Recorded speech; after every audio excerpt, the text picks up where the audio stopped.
बानी पीटीआई और बुशरा बीबी के वकला ने तोशाखाना 2 केस का फैसला इस्लामाबाद हाई कोर्ट में चैलेंज करने का ऐलान किया।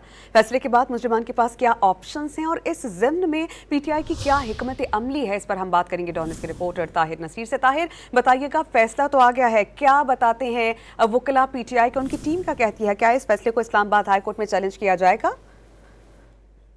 जी बिल्कुल, देखिए, तोशाखाना 2 केस की समाअत जिसके ऊपर फैसला तकरीबन अक्टूबर में रिजर्व किया गया था और आज फैसला सुना दिया गया है। स्पेशल जज सेंट्रल शाहरुख अर्जमंद की जानिब से बानी पीटीआई को 2 दफात में मजमूई तौर पर 17 साल कैद की सज़ा, 1,64,25,650 रुपये जुर्माना आयद किया गया है। यही सज़ा, यही जुर्माना बुशरा बीबी को भी सुनाया गया है। स्पेशल जज सेंट्रल की जानिब से जो तहरीरी हुक्मनामा जारी किया गया है, 2 सफ़ात पर मुश्तमिल ये तहरीरी हुक्मनामा है और उसमें कहा गया है कि पाकिस्तान पिनल कोड की दफ़ा 409 में बानी पीटीआई को 10 साल कैद की सज़ा और बुशरा बीबी को 10 साल कैद की सज़ा का हुक्म सुनाया गया, जबकि इसमें 1,64,25,650 रुपया दोनों मियाँ बीवी को जुर्माना आयद किया गया है।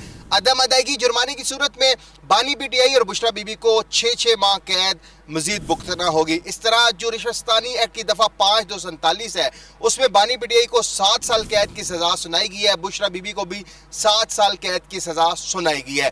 अदालत की जानिब से जो 2 सफ़ात पर मुश्तमिल तहरीर हुक्मनामा जारी किया गया है, उसमें कहा गया है कि जब फैसला सुनाया गया तो बानी पीटीआई को कमरा अदालत में पेश किया गया। बुशरा बीबी जो इस केस में, बानी पीटीआई भी जमानत पर है और बुशरा बीबी भी इस केस में जमानत पर है, क्योंकि दीगर केसेस में वो गिरफ्तार है, तो दोनों को कमरा अदालत में पेश किया गया। बुशरा बीबी के जो वकील है अरशद तब्रेज, वो भी कमरा अदालत में मौजूद थे। बानी पीटीआई के वकील बैरिस्टर सलमान सफदर भी कमरा अदालत में मौजूद थे और इसके अलावा FIA के स्पेशल पब्लिक प्रोसिक्यूटर उमैर मजीद मलिक भी कमरा अदालत में मौजूद थे। अदालत ने अपने तहरीरी हुक्मनामे में ये कहा है कि बानी पीटीआई की उम्र को मद्देनजर रखते हुए और बुशरा बीबी को खातून होने के नाते उनको इस केस में कम सजा सुनाई गई है।